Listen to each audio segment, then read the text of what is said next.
कमर वाली बहू पार्ट 2। अरे याद है ना वो मोटी सी कमर वाली बहू? उनके दिन अभी भी नहीं फिरे। वो फिर एक बार अपनी कमर को लेकर चर्चा में है। कैसे? देखिए। क्या करूं, मेरी मोटी कमर का सब मजाक उड़ाते हैं। माँ जी तो ऐसे करती है जैसे मैं कोई डायन हूँ। ना कहीं साथ ले जाती है, ना ही किसी से मुझे मिलवाती है। अरे मीना, तो कोशिश क्यों नहीं करती कि तेरी कमर थोड़ी पतली हो जाए? अब देख ना, मेरे ऑफिस में भी उस दिन तेरा कितना मजाक बना था, याद है ना? मीना को पति से ये उम्मीद तो बिल्कुल नहीं थी। वो सोच में पड़ जाती है कि आखिर क्या लुक्स ही मायने रखते हैं? रिश्ते नाम की कोई चीज होती है क्या? पापा पापा, मेरे स्कूल में फंक्शन है, सबके मम्मी पापा आएंगे, आप भी आना कल। अरे नहीं बेटा, कल तो मेरी जरूरी मीटिंग है, कल नहीं हो पाएगा बेटा। अरे मैं हूँ ना, मैं आ जाऊंगी। क्यों? नहीं नहीं माँ, तुम रहने दो। तुम्हारे लिए तो दो दो चेयर लगाने पड़ जाते हैं और ऊपर से सब तुम्हारा मजाक बनाते हैं। ना बाबा ना, मेरे स्कूल में तो आना ही मत। मीना का दिल तो ये सोचकर और छोटा हो जाता है। वो किचन में जाती है और खाना बनाने लग जाती है। खाना बनाते बनाते उसे मुन्ने के जोर से रोने की आवाज आती है। अरे क्या हो गया मेरे बेटे को? मेरा बच्चा गिर गया है। कितनी बार कहा है कि भागा दौड़ी ना किया कर। मीना जल्दी से बच्चे को उठाती है, उसे कमरे में ले जाती है और सुला देती है। माँ, कल मैं गिर गया था तो किसी ने मुझे नहीं उठाया, सब मुझे डांट रहे थे, लेकिन तुमने मुझे उठाकर यहाँ बेड पर लिटाया। और रात भर तेरी कमर में मालिश भी करती रही। तभी तो मैं आज स्कूल के फंक्शन में जा रहा हूँ, नहीं तो कैसे जाता। अच्छा माँ, मैं जा रहा हूँ। बेटा स्कूल चला जाता है। उधर सास, बहू वो क्या है ना, आज मैंने घर में कीर्तन रखा है। तेरी कमर के कारण मैंने सबको बोल दिया है कि तू मायके गई है। तू जानती है ना कैसे तेरा मजाक बनाते हैं सभी। बहू कुछ नहीं कहती। पर माँ जी, कीर्तन में बैठने का तो मेरा भी मन था। हाँ तो किसी और शहर चली जाना जहाँ तुझे कोई जानता ना हो। वहीं किसी मंदिर में बैठ कर ले लेना हरि का नाम अच्छा जा, जल्दी से काम पर लग जा। मीना को सास की बात पर रोना आता है, लेकिन देखिए किया भी क्या जा सकता है। हमारे यहाँ तो ये रिवाज है ना, जिसका चेहरा अच्छा वो राजा, नहीं तो सब रंग। घर में औरतें आने लगती है, सब एक एक कर कीर्तन में बैठ जाती हैं। अरे मुन्ना जा, तो किचन में मैंने प्रसाद बना कर रखा है, ले आ। अरे क्या क्या कर लेती हो बहन जी, एक तुम्हारी बहू है बस कमर का कमरा बनाए बैठी है। ये नहीं कि ससुराल में रहकर काम काज निपटाए, जब देखो तब मायके की हवा खाने पहुंची रहती है। तभी दूसरी कहती है, मैंने तो घर में मना कर दिया था कि कोई खाना नहीं खाना, बहन जी के घर कीर्तन है, मैं सबका खाना लेकर आऊंगी। लेकिन यहाँ तो लग रहा है कि प्रसाद के भी लाले पड़े हैं।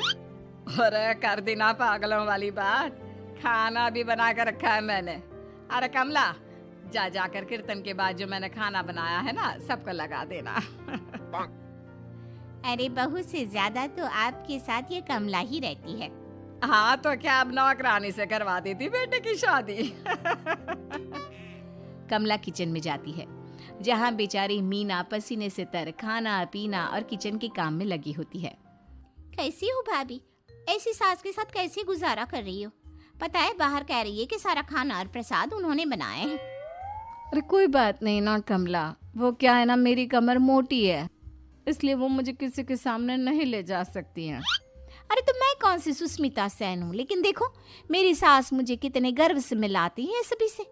देखो मीना भाभी, आपको सबने ये बता रखा है कि आप अच्छी नहीं हो, सुंदर नहीं हो, लेकिन बात ये कि आपका चेहरा इतना प्यारा है कि क्या कहूँ। पता है भाभी, आपके चेहरे के नूर से तो सारा मोहल्ला रोशन है। मीना को बहुत दिनों के बाद किसी के प्यार के दो बोल सुनने मिले थे। वो खुश हो जाती है और कमला से दिल से बात करने लगती है। पता है कमला, जब मैं कॉलेज में थी ना, तो एक बार मेरी तस्वीर अखबार में छपी थी। मैं फूलों की प्रदर्शनी देखने गई थी, तो वहाँ किसी ने फूल के साथ मेरी फोटो खींची थी और लिखा था फूल से भी सुंदर। लेकिन अभी भाभी आप ऐसी हो, फूल से भी सुंदर। अरे कमर मोटी है तो क्या हो गया, क्या सब में सारी खूबियां होती है? अपनी सास को ही देख लो, ऐसा लगता है जैसे चूल्हे में कोयला जल गया हो। भैया भी माना पतले हैं, लेकिन है तो माँ की तरह काले ही ना। वो तो भला हो भगवान का कि मुन्ना आप पर गया है, गोरा और सुंदर। मीना को कमला की बात समझ में आ रही थी। पहली बार किसी ने उससे अच्छे से बात की थी तो उसे रोना आ जाता है। भाभी एक काम करो ना, कुछ दिनों के लिए मायके होकर आओ। यहाँ तो ना भैया को आपकी कदर है ना ही सास को, और बेटा भी आपको इन लोगों के कहने पर दूर ही रखता है। मीना को कमला की बात ठीक लगती है। सारा कीर्तन निपट जाता है और उसके बाद अरे बहन जी मान गए, इतना सारा खाना और प्रसाद बनाने के बाद भी आपको देख के लगता नहीं कि आप एक बूंद भी थकी हो, बिल्कुल फ्रेश। बस बहन जी मैं तो हूँ ही कुछ ऐसी ही। सभी चले जाते हैं। तब जाकर मीना किचन से बाहर आती है। अरे कहाँ जा रही है? थक गई हूँ मैं, चाय लेकर आ जा। माँ जी चक्कर आ रहा है, सर दुख रहा है, कब से किचन में बंद थी, गर्मी में पसीना भी बहुत आ रहा था, जरा कमरे तक जाकर पसीना सुखा लूं। अरे तो होती ना कम सिन कमर की मालकिन, बिठा देती मैं सबके सामने। अब क्या आपने बेइज्जती कराती? बस माँ जी मैं तंग आ गई हूँ, मैं अपने मायके जा रही हूँ। जब मेरा होना आप लोगों को इतना अखरता है तो मैं क्यों यहाँ रहूँ, क्यों ना मैं माँ के पास जाकर आराम ही करूँ। तभी वहाँ पति आ जाता है। देखो ऐसा नहीं है, लेकिन हाँ कुछ दिनों के लिए तुम जाना चाहती हो तो हो आओ, लेकिन यहाँ हम सबको तुम्हारी ज़रूरत है। मीना पति की इजाज़त के बाद मायके जाती है, लेकिन वहाँ भी भाभी। अरे मीना दीदी, आज ही आना था क्या आपको? आज तो मेरे मायके वाले आ रहे हैं। दीदी आपकी कमर का मजाक फिर बनाएंगे वो लोग। अरे मीना एक फोन तो कर देती आने से पहले। अरे मीना क्या हाल बना रखा है शरीर का, कितनी प्यारी बच्ची थी हमारी, क्या हाल कर लिया। मीना को दुख होता है। वो घर के अंदर जाती है जहाँ दीदी आप तो दलिया लेंगी ना?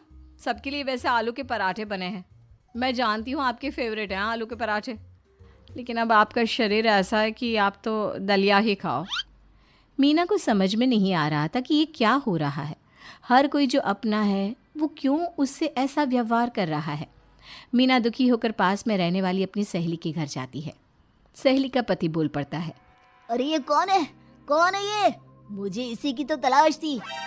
मीना उसके पति के इस तरह के रिएक्शन से परेशान होकर वापस जा रही होती है कि अरे मीना बिना मिले ही जा रही हो? ये तुम्हारे पति है ना, ऐसे कैसे चिल्ला रहे हैं मुझे देखकर? पता नहीं क्यों जी, मेरी सहेली को देखकर क्यों चिल्ला रहे हो?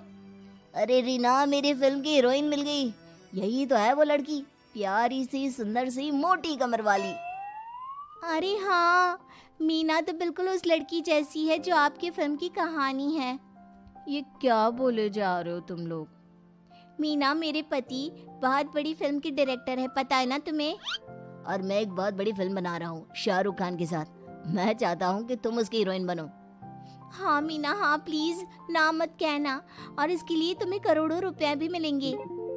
मीना मन में सोचती है कि जो दुनिया उसे मोटा और भद्दा कहती थी, उसे जवाब देने का यही एक रास्ता है।